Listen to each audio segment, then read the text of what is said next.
Hey, what's up, guys? I'm Aaron Coney, aka Mr. Hustle Matters. I'm an appearance agent. I'm the founder of Hustle Matters and AC Talent Group, and you're listening to my interview with Elaine Goodman on Gogoodman.com.au. Peace. When you were younger, did you have the attraction to pop culture and superheroes that you did today? Definitely. Um, that was my life when I was younger, and I actually thought it was going to be my life all my life, and it's dialed back some. I'm involved in it. When I was a kid, it was my life. And I mean, my brother and I would sit down at the kitchen table, draw superheroes. We're watching Ninja Turtles, Power Rangers, Spider-Man, Batman, the animated series. Like, it was everything. And so to be able to do what I do now is pretty cool. So, were you more into reading comics and watching movies and early morning cartoons, or did you like seeing the actual actors that played these characters on shows like The Tonight Show or whatever else was out there at that time? There wasn't a lot of other shows out there at that time. There are a few different talk shows, but were you into the actors themselves as much? Well, at the time, there wasn't a lot of live action. The live action came into play when I was in eighth grade. So up until then, all it was Saturday morning cartoons and comics and things of that nature, video games. And my brother and I were artists. I'm a graphic designer now, but we both started as traditional artists. He kept carried on. He's an amazing artist, but we used to draw these characters. So reading comics was cool because we'd be reading the stories, but we were really into the illustration, like Jim Lee, who penned this, Alex Ross, things of that nature. So yeah, it was comics, it was TV shows. Man, Saturday morning was life for anybody. I don't know if it was the same in Australia, but it was life for us, man. Yeah, absolutely. We used to have a show called Cheese TV every weekday morning. It'd have like Pokemon and Ninja Turtles and things like that. And then Saturday we'd have a show called Saturday Disney, which we got all the Disney shows like Doug and Lamy and like Mickey Mouse. And oh my God, there were cartoons everywhere when I was growing up. Those were the days. When And that cartoons, was, yeah, that was cartoons. with growing up without cable television. Then, yeah, so my dad got cable when I was about 11 or 12, and I started watching The Tonight Show and Conan and Simpsons every week, every Saturday and Sunday morning for 3 hours. And I got into SpongeBob real big when I was just before becoming a teenager. So, Right, yeah. Do that's you cool. remember the first convention you went to? Were conventions big back when you were growing up? Um, the funny thing is I'm not sure if they were big when I was growing up. Yeah, I think they were. Now that I'm an appearance agent, I meet agents and I meet actors like guys from Star Trek or John Wesley Shipp and guys that have been doing this for so long. Like agents like, oh, I've been an agent since '84, since '91. I'm like, they've had Comic Cons for that long. So when I was coming up, it was never something I went to. Funny story. My buddy Joe, shout out to Joe, he lives in Chicago now. When we were both in college, he asked me to go to C2E2, Chicago's Comic Con. And I didn't even know what a Comic Con was. And I was like, that's not really my thing. He was like, dude, you love superheroes, like comic books? I'm like, yeah. But like walking around a big convention, I don't know. I'll pass on it. And he was like, all right. And now he gives me all, can I curse on here? Yeah, you can say whatever you want. Gives all the shit in the world because this is like what I do and I'm going to these things every month. And he's like, oh, not your thing, huh? So, no, but my first Comic Con was Power Morphicon 2010. Wow. And that came about when I started working with Blake Foster when I was in college, before I'd ever met him, before I had ever been to a Comic Con. And I did some prints for him, and he was like, man, we could help each other, and you should come out to this con and see how your artwork is in live action. And so he brought me out. Me and my brother came, and it was really cool to see everyone walking around with my print. And I was so underprepared. I had no idea what a Comic Con was.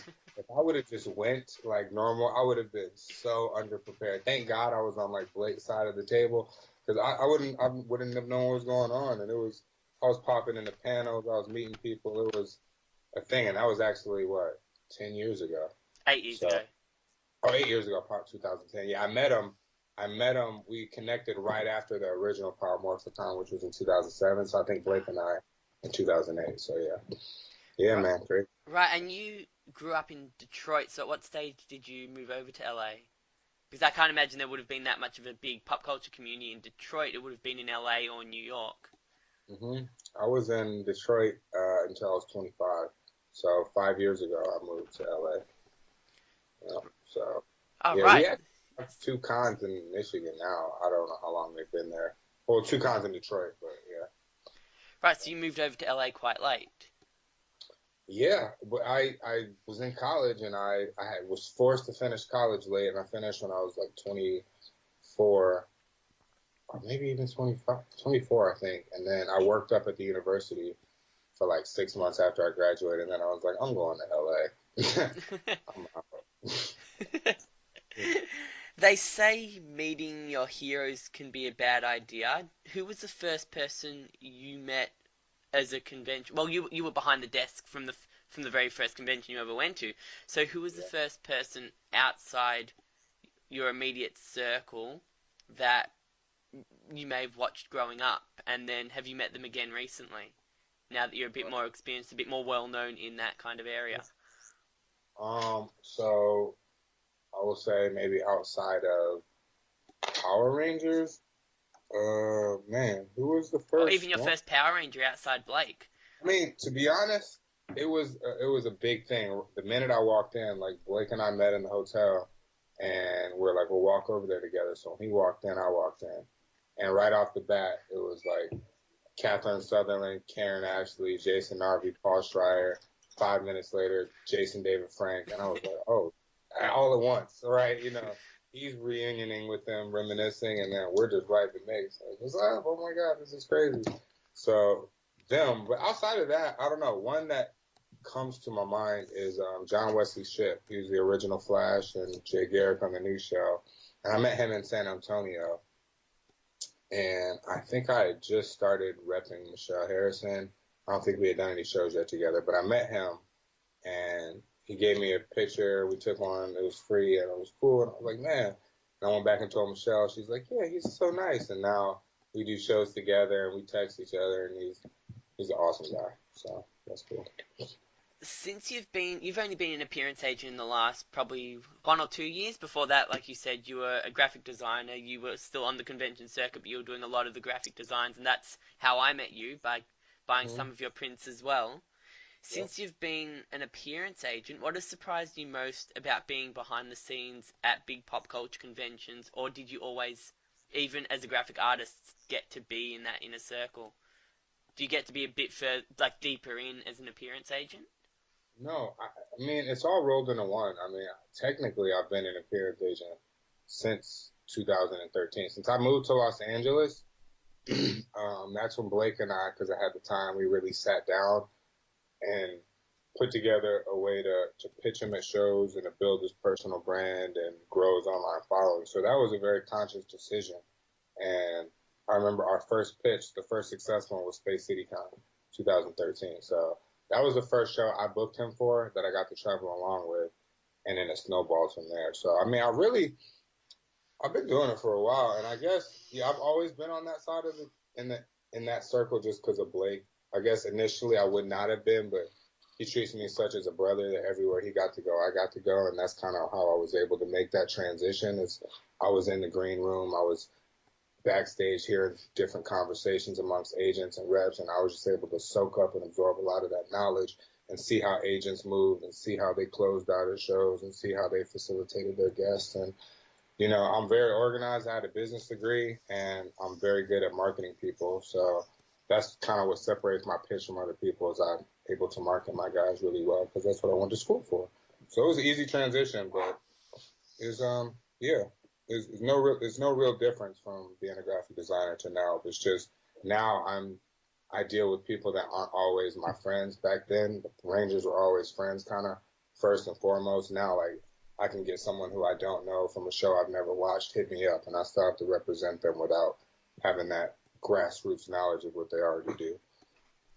So, do you? I mean, it sounds like a bad thing to say, but is the world the convention world as money focused as you thought it was, or is it still like about meeting the fans and making memories and stuff? Or is there a balance? Is it possible to have an even balance of the money side and the fan interaction side? It all depends on the people you're working with. Some people make it about, and that goes on both sides. Like some promoters, to them, it's really all about bringing that fandom and that experience to their city. And then some promoters, it's all about the money. Same with the celebrities. Some people, they're just in it to make some money and go home. And then some people, they really do want to meet their fans and they really embrace the fact that they can meet their fans. And that's really, I feel like that's really where you can get followers and numbers online, but you really get your fans when you make that personal connection, when you can get out and meet them. So the money isn't really a big issue. It's kind of just more so they're taking time out of their schedule where they may have contracted work or anything could come up. So just taking that time to fly and travel and sit there, it's like that's just really what they're being compensated for. But a lot of people love it. When it comes to signing new clients, is there a lot of competition? You've got a graphic design background, as you mentioned. You also got a business background as well. Does that come in handy when you're trying to sign a new client? Um, the degrees, no, they don't come in handy. Where they come in handy is if it's shown in the work that you've done already. So, yeah, I don't think anyone knows if I have a degree or where I went to school. They know that shit you put on Instagram looks good. Can you do that for me? I saw you get Blake verified in 50,000. Can you do that for me? Can you? So that's really all it is. Is can we convert on our common goals? And there is so much competition. I mean, competition from the big agencies. I don't want to like name people. I guess, yeah, fuck it. Like Primetime Appearances, that's a big agency. ZSC Entertainment, that's a big agency. I really like what they do and I watch what they do. And then you have smaller people like myself. Zach McGinnis is more like a one-man army, but he's killing it too. So it's like there's a lot of competition in the agent game, and it extends wider than I even know too. But I really find that I stand out just because, like you said, I bring a different level of marketing to the position, and And you're a fan. and I'm And a you're a fan, fan. but at the same, I'm trustworthy is what I've come to find out. And a lot of other agents aren't. Maybe they're too Hollywood. I'm just a kid from Detroit trying to help everybody do better. So I think I don't know. They just trust me. But the fan thing that only goes so far because, like I told you, now it's getting to the point where I haven't seen everything that my clients have done. I'm a fan of The Flash, yeah, so it helps Michelle. I'm a fan of Power Rangers, so I can do that. But like some other stuff, like Luke Cage, I didn't finish that. Drake and Josh on the Ultimate Spider-Man. I like Spider-Man, but I didn't watch that show. I just got Kira Costner on the Thundermans. Never seen a minute of that Did show. you ever see Hey Arnold? Surely you saw Hey Arnold. I've seen Hey Arnold. Okay, good. Definitely. I still watch Hey Arnold. Like, I can forgive you about Drake and Josh because you are just a few years older than me, but Hey Arnold is you've got to see Hey Arnold. you watch Drake and Josh. I've seen episodes. I'm familiar with it, but I was more of a Kenan and Kel guy, so a little bit earlier. Yeah. Mm. Right. So are you when it comes to trying to land a new client, do you have to do like a PowerPoint presentation or you just go and have a chat to them? No, I don't. No, definitely not a PowerPoint presentation. I reach out to them, and then typically from there, they, your first pitch is everything, and I've really hone what I say and see what works. And it's funny, even some pitches, a lot of pitches I do on Twitter and Instagram, and they'll see it and not say anything. So I go on my mind. I'm like, what? I have to rework that pitch. What was not appealing about that? What was maybe too forward? And so I've honed it, but now it's more casual, and it's getting to the point where like the people that I represent, if I do well by them, they just Blake. That's Blake Foster. Tell him I've already interviewed him once. Yeah, Blake, you had your time.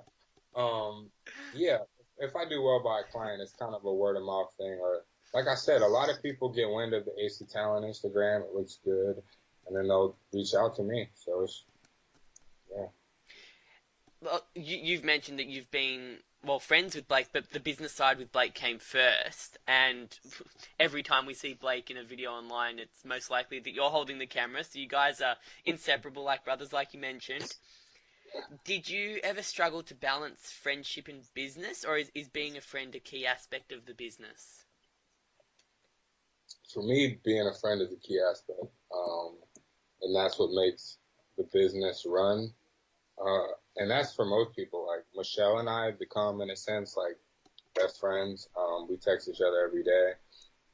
Not all of my clients are like that, but the clients that I have, and the more we work together, the closer we become like friends. And it happens fast. And that's how I like it, because there's just that level of trust, and there's that level of respect to where, like, if Blake is doing something that, I don't want him doing at this time, or he's saying, like, yo, I'm like, yo, shut up, dude. Just shut up. He'll listen to me right then and there and ask me why later, just because we're brothers, just because we're friends. And I'll say, like, someone was listening, someone was recording, bro. Just trust me, something like that. So, um, yeah, I think the friendship is crucial, just because it brings that level of trust and openness. Yeah. What about like when it comes to the money side? Obviously, you've got to take a commission of all their appearances, and then when you try to put their prices up, maybe your percentage goes up. Is that conversation hard to have with some clients and easy to have with other clients? Not typically. If if the prices are going up, everybody wins. So they're not typically, Do you not typically. decide their prices, or is that based on the convention? No, Obviously, you'd have to set a convention does benchmark. not decide. The convention doesn't decide, but it's always kind of in consultation with. So we'll say these are what her prices are, but I'll lean towards your expertise in your market. Like if we come over to Australia, if my client hasn't been there, I'll say, well, what do people typically spend Yeah. on, or what is, her value if this guy's signing for this price and he's the headliner, then my guy, so we just balance it out. But obviously there's a worth on the autograph that we can't drop below, and just the time and stuff. So we say, and with my clients, I've had certain clients that have been doing cons, and they come to me and they're like, yo, my price is 50, 50, 20, whatever. Or I have people that say, they come into it. A lot of my clients are relatively new, or they've wanted to do cons, they just haven't got out in the market a lot. So they'll lean towards my expertise and say, well, dude, whatever you think it'll go for, let's start with that and kind of gauge the market. So that's how we do You've recently signed Drake Bell, which is very cool. I want you to bring him to Australia. You've also got Blake Foster, Paul Schrier, Jason Narvy, Lane Toran, who's Hey Arnold, RJ Cyler, Jason Faunt, Michelle Harrison as clients. What would 10-year-old Aaron be saying if he knew what was coming 20 years later? Apart from these names, you're also hanging out with guys like Stan Lee, Christopher Lloyd, Kevin Sorbo, Michael J. Fox, Lucy Lawless, and William Shatner. I imagine the green rooms can be kind of fun and also intimidating if you've met most of them as well. it. Man, I mean, name drop for me, Aaron. dude, when you say it out loud like that, that's crazy. I've never stopped to think what the 10-year-old me would say. That's really cool. Man. Like, because you would have seen that second lot of actors, like, and watched a lot of Stan Lee's cartoons and read a lot of his comics as a kid, but seen Michael J. Fox in the movies, seen Hercules, seen Xena, seen Star Trek, Yeah, seen Christopher Lloyd. Like, is he as yeah. crazy in real life? No, he's not. He's actually really calm, really nice guy. Him and Blake worked together, so they got to reminisce. He didn't know who Blake was at first, and then we pulled up a picture of the movie poster, and he was like, "What?" So, that was cool. And it's like I would have never got to meet him in that manner, if I didn't represent Blake. And like, I mean, I've had lunch with Jean Grey in London, like, and we sat there and talked about Amsterdam because I was going there, and just some crazy things. Kel Mitchell. I mean, yeah, it's man. I never really stopped to think about it. It's actually really cool. And for me, I'm usually in work mode, and I'm like, oh shit, there's so and so. I got to talk to him at some point. And I always just try and be organic. But in the conversation, are just flow. It's cool. Man, you made me jealous of myself or something. I don't even know what Do just you get happened. intimidated? I I mostly no. Pretty much no. I will say I was kind of intimidated by the Stranger Things kids, just because the second season it just dropped its biggest thing ever. Sadie Sink is there and she's this new character, and literally before the show, I can't remember how many followers she had. Like maybe like I don't know, I can't remember. But then like she blew up to 1 million, and she was talking to me, and she was like, "This is like my first con." She was like, I'm doing these late shows. She was like, everything's just happened really fast. She was like, it's still crazy to me. I'm like, yeah, your life's got to be a roller coaster. And with her and Gaten and those little kids were so poised and had such long lines and so many fans, I was just like, Stranger Things is the biggest thing out right now. So I was just like, and I mean, I don't get too intimidated though. I just more so get excited. I'm like, yo, I want to talk to that person, let him know that I'm cool as fuck. It's like the Punisher. Like I saw him walking around all weekend. He always had security with him, green room, Who was busy. that? John Berthnall, Yeah. the Punisher. So he was always like busy, and I never had an opening to talk to him. And he had like saw me trying to, but he was that busy. And I kid you not, we're like walking out of the show one day, and we're waiting for our car, and he's waiting for his car, and he walks over to me, and he shakes my hand. He's like, "I saw you trying to get my attention earlier." He's like, "What's your name, dude?" And then we just sat there and talked for like 10 minutes, 15 minutes while we were waiting on our cars. And that was really cool. But like, he was one I was kind of intimidated because it was right before the Punisher was about to come out. And I don't know, but I'm more of a seize the moment kind of guy. I'm like, I have no time to be intimidated. Let's make a good first impression, and that's how it leads to relationships. And, I can tell you countless times where I was not nervous, but I just remember going over in my head, going up to someone that's now like a friend of mine that I text, or that's now like a client. And I was like, damn. I was just telling him, I remember the first day I saw you, I was like, that's so-and-so from Nickelodeon. I'm going to go introduce myself. And now we're like boys. So for my advice to anybody, get over being a fan, get over being starstruck. Just go be a person and be personable.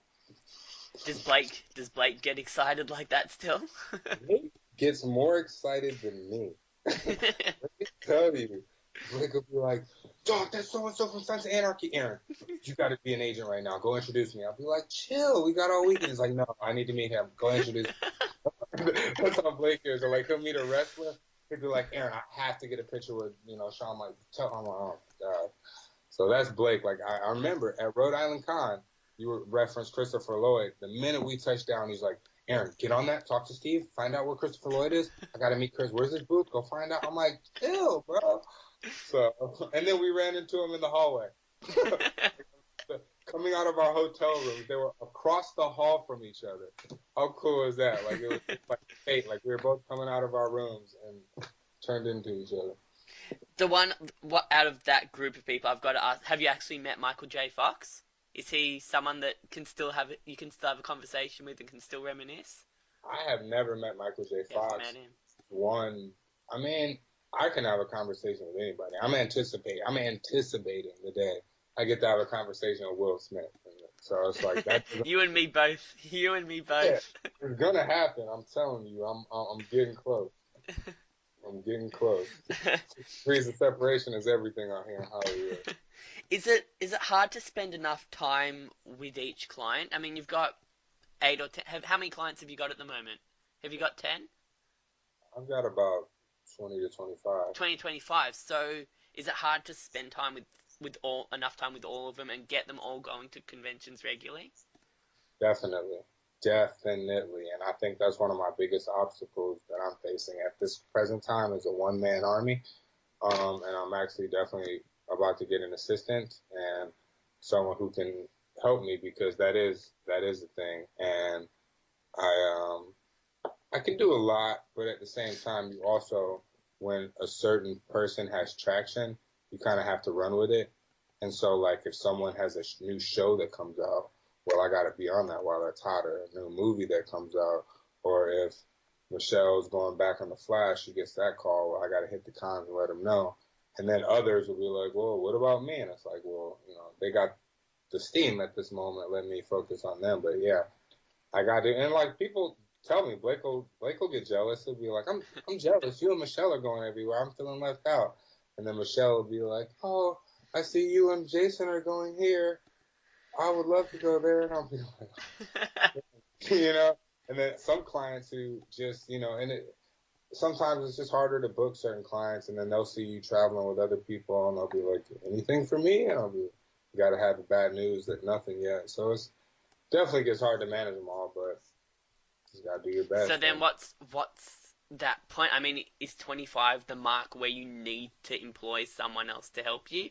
Or was that back at 15 and you just maybe took a little while to realize that? definitely took a little while to realize it. Here's the thing. Things were moving slower for me then. And so I was really more focused on the way I was booking these people was through brand building and through how I positioned them on social media. And that took a little time. Now it's getting to the point where it's like I book RJ Cyler to show, I book Drake Bell to show, I signed Kira Costner, and then the emails are gone, and people are like, "Can you do this?" And then all of a sudden, I'm overwhelmed, and I'm like, I can't cater these people and still pitch and package these people, and that's really when it comes. So I don't think it's ever. Maybe it's not a certain client number. It's just a matter of how busy you are, how what the phone rings looks like. Is there one person that isn't on the convention circuit at the moment that you'd like to introduce to the convention life? And it probably has to be someone you've got like you know. So we can't say Will Smith because you got to get to know him first. But someone that's out there that doesn't quite want to be on the convention circuit or hasn't discovered the convention circuit yet. I feel like yes. Well, it was RJ for the longest time. And I in this room, guys, right here on this junky bed, RJ comes over here every day. And I was like, dude, I was like, I know we've talked about this, but you should really do Power Morphathon. I'm like, the fans will love to see you. You don't have to get on a plane, bro. It's right in our backyard. You only got to do a day. You know what I mean? You should just try it. And he's really doing it off the strength of my words. And I told him it was my first show. And it was and so I'm excited for that. And the fans responded to it really well. And then I actually booked him at a couple other shows on your side of the pond. I can't say which ones yet, Ooh. but Oh, oh, oh, I oh. can't say which ones Did you yet. did you get a reply from an Australian convention? I can't say which ones yet. Um, Ah. If you did, I'm glad you finally got a reply. But so I'm excited. will I'm you excited. come to Australia as well? If Of if course, if your client everywhere comes out? he goes, I go everywhere. There's another show that I can't announce, but we're doing a big Power Rangers event over there, and I'm bringing like 15 Power Rangers to In Australia? not Australia. That Ah. one's over in England, but I can't Ah. say where yet. But yeah. So I'm gonna be over there a lot. Drake Bell just did right before I signed Drake Bell. He did Australia. He did both the Supernova shows in Australia. Did he? Yeah, Why does that ring a... he was over there for 12 days. Okay, that vaguely rings a bell. Do you know what cities he did? I do not. No. It was like one of my first conversations. I'm like, "Have you ever done a Comic Con?" And he's like, "Well, I'm literally about to leave to go do two in Australia." He was like, "I can't remember which ones." I was like, "Supernova." He's like, "That's it." And he He was like, might have done Sydney and Perth. "Yeah, I want to say Perth, so I feel like Yeah, it'll so it'd be Sydney because they usually do the two on opposite sides of the country. Pretty sure he mm, didn't do Melbourne, otherwise I probably would have gone. yeah." Um, Hopefully, we bring him back, or that can open up the relationship for me to bring someone else because that's one place I want to go that I haven't been. Oh man, come to Melbourne. Like, forget Sydney. I'll come wherever in Australia, man. Whoever says yes first, I'm there. A big part, and this is a really interesting question. I'll tell you this. I asked this question to a guy called Jonathan Moffat, who I interviewed a few weeks ago, and he was Michael Jackson's drummer for Mm. 30 years, and he worked with a lot of other artists, but he worked with Michael Jackson for 30 years, and he had a really interesting answer to this. A big part of my demographic comes from the pop culture crowd and that feeling of nostalgia. And when Adam West passed away mid last year, I was thinking about how I would define the term pop culture, and I came up with the conclusion that it has to do with longevity. I mean, my thought process was that the original Batman and Robin series was out in the 60s. I grew up with it when I was younger, and it's still on TV today. It's the same with the Beatles as well. how would you define pop culture and who's the face of your definition? And he obviously said Michael Jackson in his mind is the definition of pop culture because you mentioned Michael Jackson's name in the depths of South America or the furthest part away in Africa, and people know the name Michael Jackson. But from your perspective, how would you define pop culture? I mean, if you, I would say the same. I'm gonna give you a different answer too, but I would say Michael Jackson as well. I was big on Michael Jackson. I was kicking "I'm bad" around the house. That was my guy.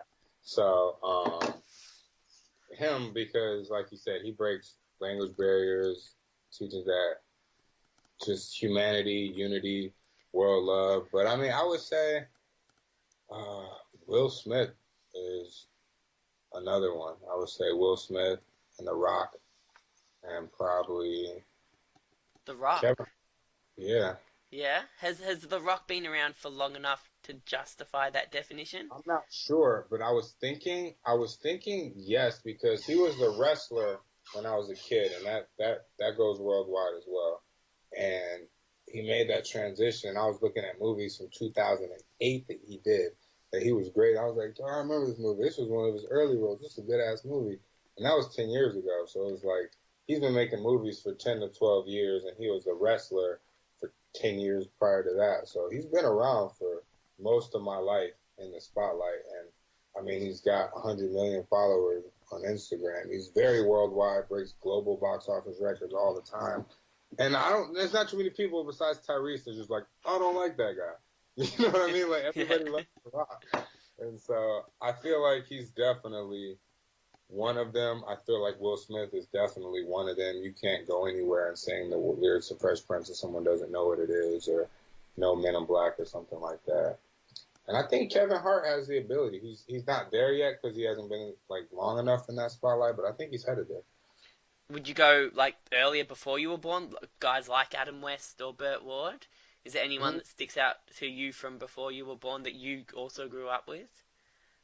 Um, from before, well, for me, it was really whoever influenced my parents. And who was And that?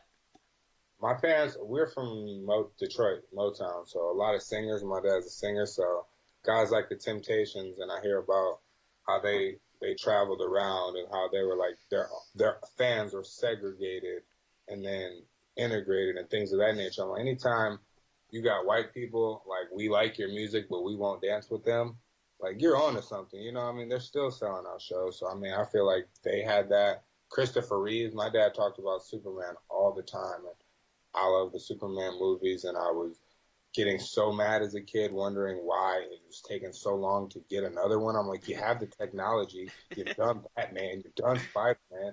Where the hell is Superman? And then finally they did Superman Returns. So yeah, he's one. Oh, Star Wars. Luke Yeah. Skywalker, Mark Hamill. Have That's you met definitely. Mark Hamill? I have not met Mark Hamill. I don't think I've met anybody from Star Wars except Ray Park, Daniel Logan, Ray Park and Daniel. Oh, and John Morton and like Dickie Beer and them. But that's about it. Man, oh, my It's a dad. great life you live, Aaron. I'm gonna swap the next couple of questions around because it makes more sense to put this one in. You're a Power Rangers fan before anything, as you've mentioned, and Power Rangers is the biggest franchise that you're a part of, so let's go with that. And Power Morphicon, I think, is coming up next weekend. Yep. Can you tell me about being deep inside a franchise that gets its own convention every second year and being mates with a lot of the actors? Are they all proud to keep the series alive in that way? Like, there's very few shows that get their own conventions. I think there's a Walking Dead one as well. There's probably like a Charmed one, but Power Rangers is up there. It was huge in its time. What's the feeling like at Power Morphicon when everyone's there for the same reason? Man, this is gonna be a long-winded answer for me because That's right, there's only like three questions left after this. it's special to me because, like I said, this is the first convention I ever did. So, like, all those guys were like family, and watching watching them behind the table, watching how they do their dealings. them answering their questions for me. And it all started at Power Morphicon. My first ever experience of a convention was Power Morphicon. So you got to imagine if that went bad, I wouldn't be an appearance agent right now. You know what I mean? Or if they were assholes to me, I wouldn't have thought that I could do this or even felt comfortable trying to provide them services like that. So, man, every time it's Power Morphicon, it's literally, I feel weird saying it, and I don't want to sound like that, but it's almost like a reunion. They say that all the time because they're on the show, but it's like a reunion I'm a part of, and I wasn't even on the show. And like I was talking to Kat the other day, and I'm like, I've known these people for 8 years now. It's a long time. So they really definitely, that's not a money grab. That's not a, they do that to connect with the fans because they recognize like we get to travel the world and meet you guys, and we still can get hundreds of thousands of followers and that love 20 years later. Like we appreciate that, and then the mecca of it all is that Power Morphicon. That's really where you feel the love. That's where the same fans come. It's more like I said, even for the fans, it's a reunion. They get to hang out with friends that live in different places that they don't get to see.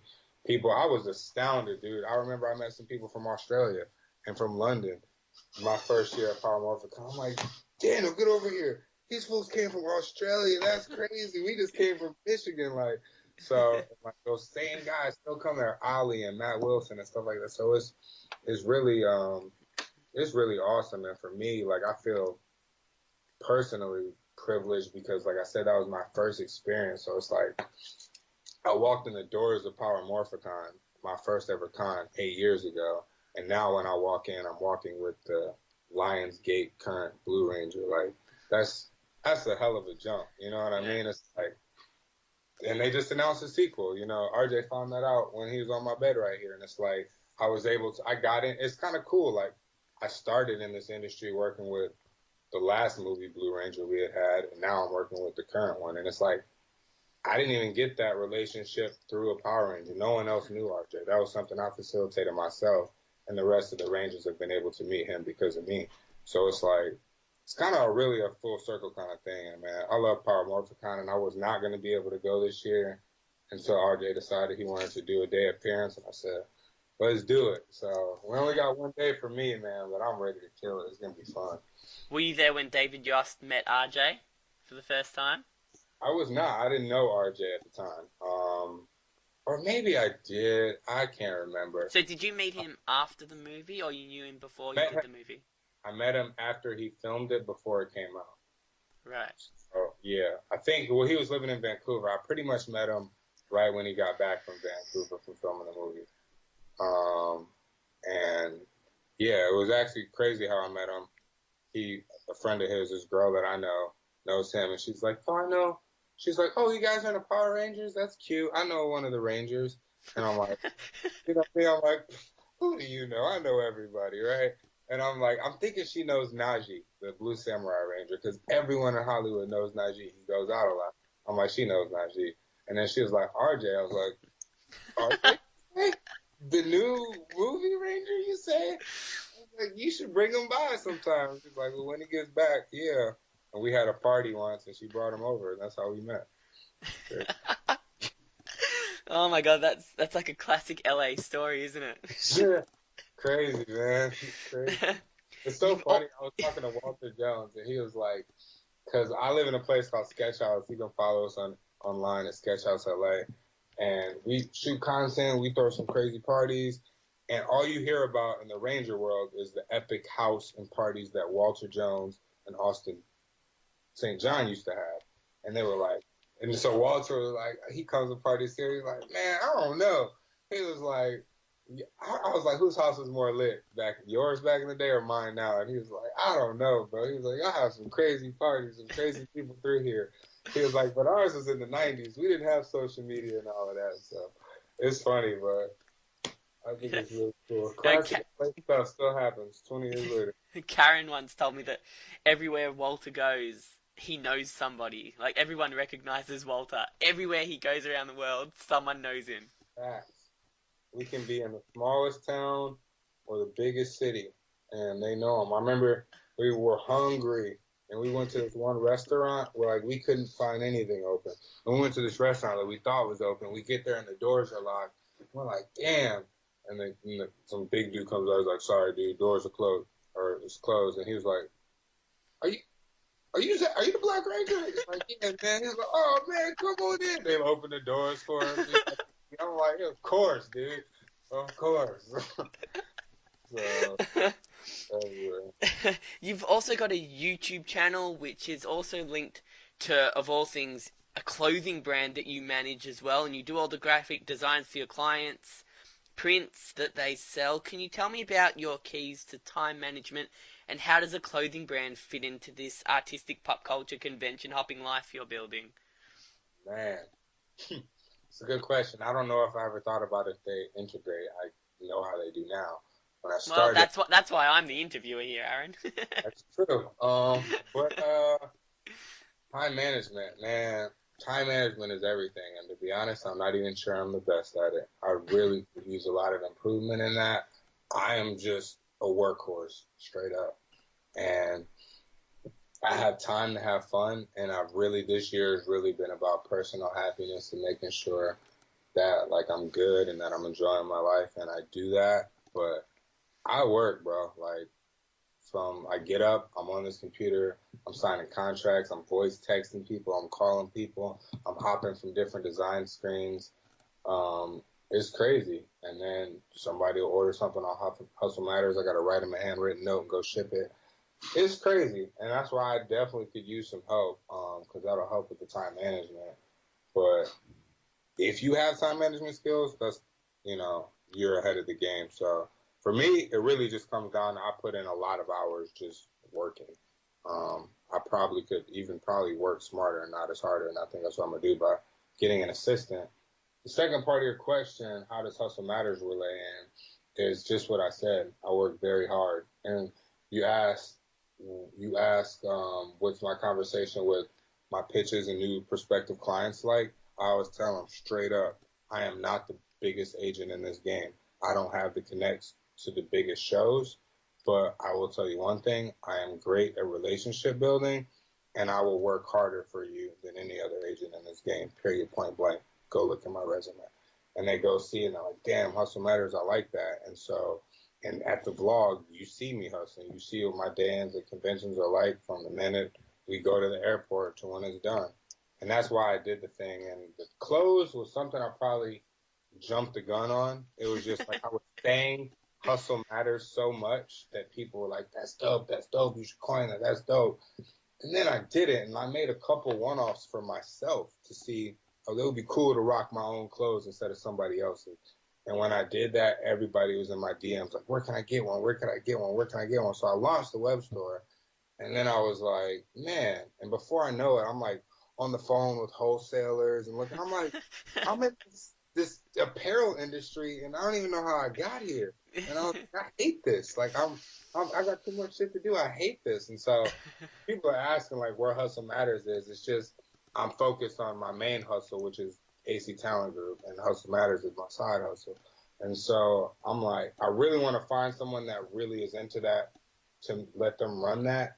I'll be the creative juices behind it, but I don't like all that stuff. But the whole play is literally just to be a hard worker. And when people like, no one's gonna be able to say like, oh, he makes his money telling people to hustle. Like, no, he makes his money as an appearance agent, as a graphic designer, and this is just his side hustle. And you know what I mean? And one day I want to public speak. I want to be able to talk about the work side of it because, like I said, a lot of people want to live the life and want to be in LA and want to be the number one player, but they don't want to put in the work. And like, I want to be the best agent in this game. I tell everybody that asks me, I was like, yo, my goal, it could be aggressive. I want to rep an Avenger in 5 years. Like, I Wow. want to repping Tom Holland or Chris Hemsworth or whoever the fuck is on the team at that time. I don't even care. Like, someone in this Marvel universe that's like on the big, that's who I want to be repping. That's an aggressive goal, and I'm cool with that. My long-term goal my 10-year goal was to do a brand deal with Gary Vee or The Rock for Hustle Matters. That's an insane deal. I'm not getting to The Rock. But then, boy, if I don't shoot, and Will Smith, of course. But I'm like, you know what I mean? Like, I make those kind of goals, and I just go after them. So that's where it all is. Like, I want to be a top agent in this game. And then when people say, how did he did it? They can go see all my Hustle Matters episodes, and they can see the climb, and they can see the features on the videos and the clientele, and the people get better. And they'll see me just progress. They'll be like, I remember when this kid was just, I remember when it was just a hashtag, and now it's like a brand. You know, I want it to be more content focused and apparel based. So that's why I'm really trying to make the shift. I'm producing a web series for YouTube for Hustle Matters, and we just shot a music video. We have a theme song for it. We just shot a music video for it. That's probably Who gonna come did the out. theme song? My boy is Easy Gray. It's called Chase These Dreams, and the lyrics and everything, it embodies just what hustle is about, and the hunger to go after it and chase those dreams, and put the rest to God. And it's like I always say, pray and prepare, man.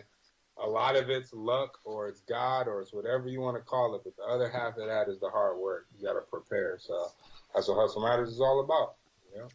So then on the other side of time management, what are your keys to networking? You said that's where your strength is.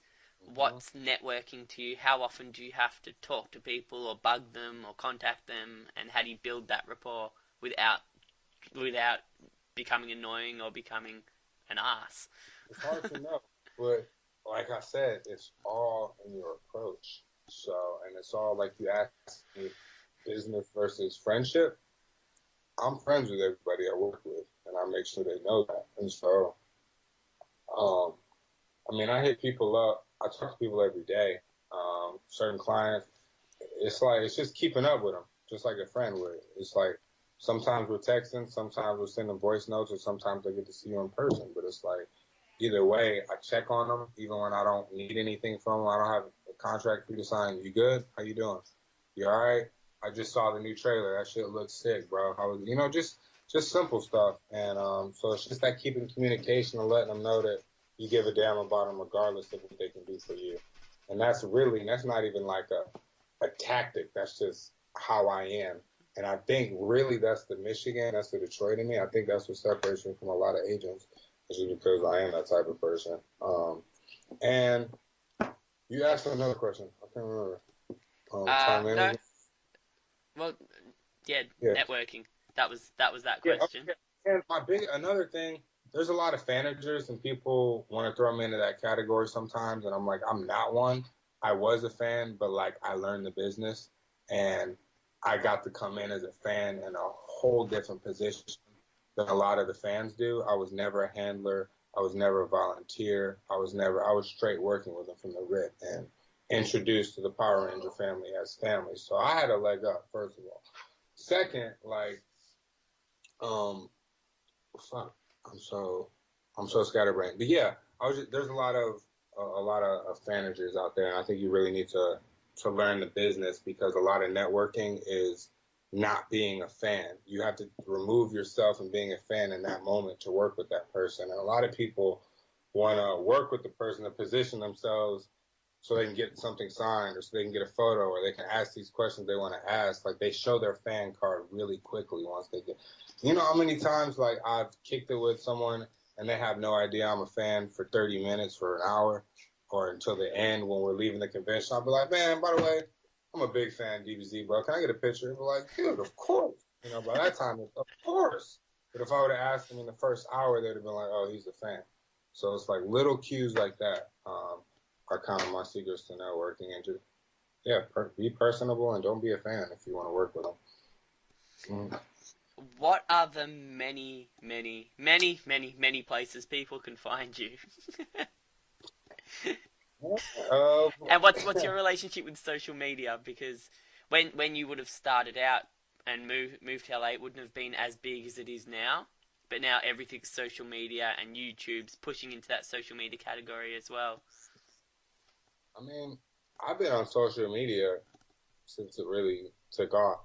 In fact, people used to give me shit in college because they were calling me like a narcissist, because I was essentially vlogging. But when you're following yourself with a camera in college, you look like you're self-absorbed. So I got shit for that. I got I got social media queen at the mock awards in my fraternity, shit like that. Like, You know what I mean? So I've been on it because I always understood, like, yo, no one else recognizes that we can connect with the rest of the fucking world. Like, I have people that buy my clothes and prints and stuff in other countries. Tell me where that's ever gonna happen without social media. People didn't understand that until late. So I don't know. I've always loved it. So I'm very in tune with social media. I'm always on there. Um, but you can find me on Instagram at Aaron M Coney and Coney and at Aaron Coney pretty much everywhere else, and then at AC Talent Group everywhere, and as well at Hustle Matters everywhere. So we all have our own. Aaron's got a personal brand. AC Talent Group has a brand. Hustle Matters has its own brand. How do you get the balance right between the online world of social media, the crazy world of conventions, and then time for yourself? Time to sit down and watch a movie, or You time are to just just literally exposing me right now. The have thing a is, glass of water. LA, I don't. I do it all. I do. You can ask any girlfriend I've had, any girl I'm talking to. I'm a workhorse. And the second I tell them I'm done working, I get in my bed and I get on the social media and do the work I got to do there, liking people's stuff and posting and hashtagging. You make me realize like I need to stop. Like it's bad. There, the time management thing. I don't know. I just put a lot of hours into it, and I'm always people watching and I'm seeing what trends and what people like on social media, so I can tell my clients to get into that ecosystem because a lot of them. Here's the thing: a lot of them really want my help with social media too, and a lot of them want my help, but they don't necessarily want to do the work. And They so don't want to learn. They don't want to learn it. They want you to do it. someone that knows it. And so what's cool is a lot of my clients trust me. And so I literally have clients, and I hope this doesn't burst anyone's bubbles, but I have clients where I'm like, post this, and I'll send them the caption, I'll send them the photo, I'll give five the post, and I'll do that until they get it. Until now they're like, oh, I don't need a caption, I got it. Just send me the flyer, I got it. They know what to say. They put it in their own words, or they're just like, they'll ask me, hey, we got a flyer for this, or hey, we got something I can throw in the story. It's like once you work with them and walk their hand through it, they get good at it. So yeah, it's important, but yeah, it's what I do. And finally, we've already touched on this. It says when are you coming to Australia, but do you think you'll get to Australia within the next 2 or 3 years? Is that the aim, or is it like within the next 365 days? What, Oh, or the aim, can you yeah, mention like your timeline? the aim, Yeah, when the do you want aim. to get to Honestly, Australia? honestly, I'll be honest. I have not signed anything to come to Australia. Now, is the conversation open? I'm not. I don't want to say. I don't want to jinx it or anything. But yeah, the aim is always to get. I kid you not. That's how I plan my thing. There's no. I want to get to England or I want to get to Australia in the next 5 years. Every year is I want to get to Australia this year, and if it doesn't happen, that's still on the goal list for this next year. So you're all and then my goal is when I go to Australia, yo, we got to get back to Australia next year. You know what I mean? It's like so. I'm coming, bro. I don't know if I'm coming via Drake Bell, Michelle Harrison, Blake Foster. I don't know. I want to bring, man. I have so many great guests that have fans out there, and that's the crazy thing. But a lot of people do, and this industry is so relationship based, and there's promoters that only work with certain agents. And I'm not even speaking on Supernova or any kind, man. I'm just speaking in general. They only work with certain agents. Like I have been waiting. I just signed contracts for this one show. It's a big show. I've been trying to get in that show for 3 years, and I had no way into it this year. Literally, a cosplay friend of mine was like, are you coming here? And I was like, I wish. I don't know anybody at that show. She's like, the director's my best friend. Hold on. Group texted us, and now I have like three people coming to that show, just like that. And it's like literally straight up a who you know situation. You know what I mean? I've been trying to get in the show for 3 years. The guy's never even heard of me. It's like, so, hopefully Australia cracks soon, but I mean, I feel like it has to. Drake just came there, and now he's my new client. So there's the contact. You can connect the dots, Wayne. I'm hoping. I'm trying to find contacts as well. The Australian cons are very hard just because it's so far away, and there's so many niches that are out there. You got to make sure like you fit into that niche somehow, and that's Yeah. kind of the annoying thing about the Australian conventions as well, is that they only go for the niches. They don't take a lot of risks, and that's Yeah. that's what I'm looking for at these conventions. That's why I loved meeting Yvette Nicole Brown, who worked with Drake Bell and Drake and Josh, and she was on Community. But she was great to meet. Melissa Joan Hart came to Comic Con in Adelaide. I went to go and meet her. She was brilliant. Yeah, but it's just getting outside that box. Like, I'm starting to meet more sitcom stars, which I'm looking for. So, That's yeah. awesome. Aaron, thank you for doing the interview. It's an absolute pleasure. It's been a long time coming. We've known each other for quite a while. Hopefully we get to meet face to face sooner rather than later. Hopefully. I appreciate you asking me to do it, man. I was honored. It was fun. You're a great interview. Made me think about some stuff I haven't even stopped to take the time to think about, so that was really cool.